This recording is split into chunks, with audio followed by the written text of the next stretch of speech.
Voilà, je fais une rapide vidéo parce que actuellement, effectivement, j'ai évoqué quand même le TDAH, mais très rapidement sur mes vidéos perso.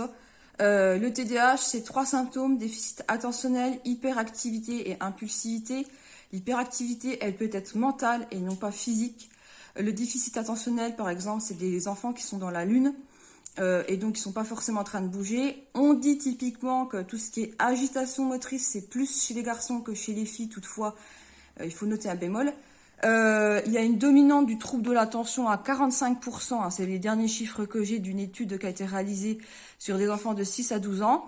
Il y a 35% d'une dominante hyperactivité, impulsivité. Donc impulsivité, c'est tu lui dis quelque chose, il l'a déjà fait avant, en fait, tout simplement son cerveau, en fait, il n'est pas connecté comme il faut. C'est-à-dire que la main va partir avant le reste. Voilà.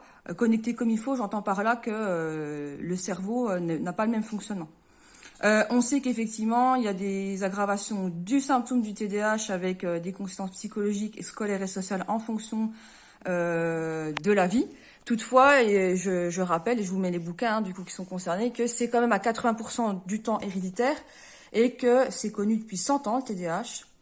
Et que du coup, il y a 20% de raisons que ce soit une autre raison que héréditaire.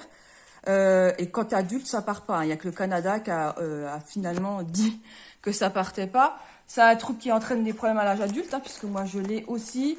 Et c'est pas à la mode, hein, puisque tout simplement, il y a un TDAH partout pareil si vous voulez les suivre. Hein. C'est tout simplement une question comment je pourrais dire ça, de compensation de méthodologie. Voilà. Il y a des comorbidités qui sont le trouble du spectre autistique. Il y a les TOC qui vont avec et éventuellement le haut potentiel. On est encore à ce jour en difficulté d'évaluer ça. Et c'est 5% de la population mondiale. Ça veut dire que mais en Afrique, il y a aussi des TDAH. Je veux bien accepter que notre vie moderne a accentué des problématiques de concentration, puisqu'on est obligé d'être tout en multitask et d'y réfléchir. Après, pour ceux qui pensent que c'est un truc à la mode, avant on pêchait le poisson à la canne à pêche, on avait moins de poissons. Maintenant, on utilise des bateaux, on a plus de poissons. C'est un peu ça.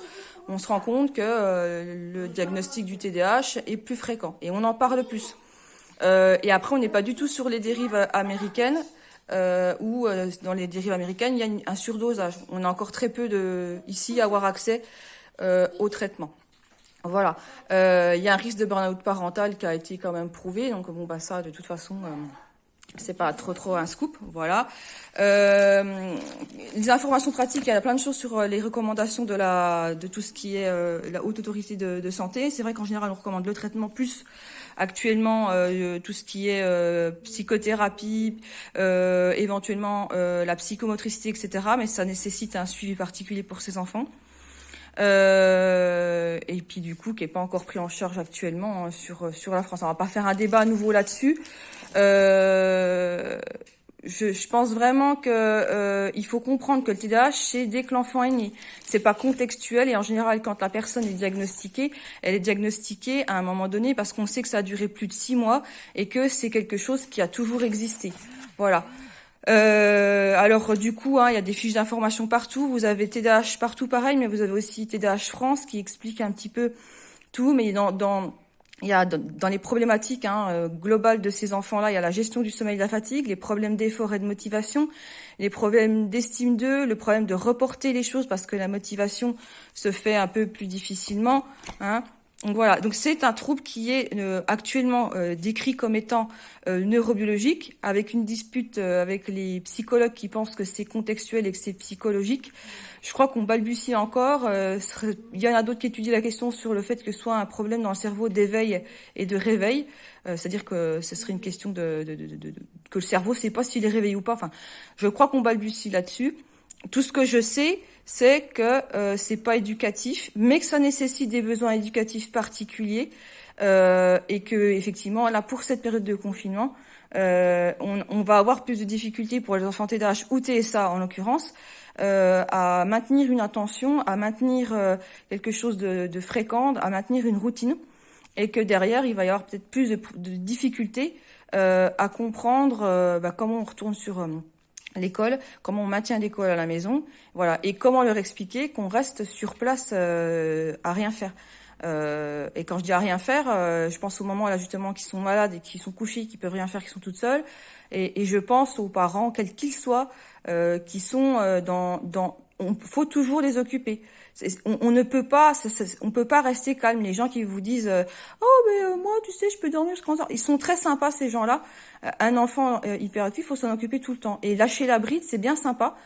Théoriquement, c'est super chouette, sauf que ça demande effectivement beaucoup d'efforts. Alors, on n'a pas tous le même TDAH, on n'a pas tous la même façon d'éduquer les enfants, on n'a pas tous les mêmes degrés de pouvoir tout simplement les occuper ou les aider à jouer. Voilà. Moi, je vous conseille les 2 bouquins là. Je veux dire à toutes les personnes qui sont à la maison avec leurs enfants que j'ai quelques idées d'activités. C'est pas les meilleurs, hein, je fais ce que je peux. Surtout, descendez vos putains de degrés d'exigence. On va pas avoir le choix. On va pas pouvoir être confiné. Leur demander de peur de troubles de comportement, leur demander de rester calme, leur demander de pas être stressé et que tout ça, ça se fasse dans la joie, la félicité. Parce que de toute façon, il y aura un impact. Il y aura un impact pour tout le monde. Donc voilà. S'il y a besoin de plus d'informations, il n'y a pas de souci. Je reste disponible. Je pourrais faire une autre vidéo à la limite si vraiment il y a besoin.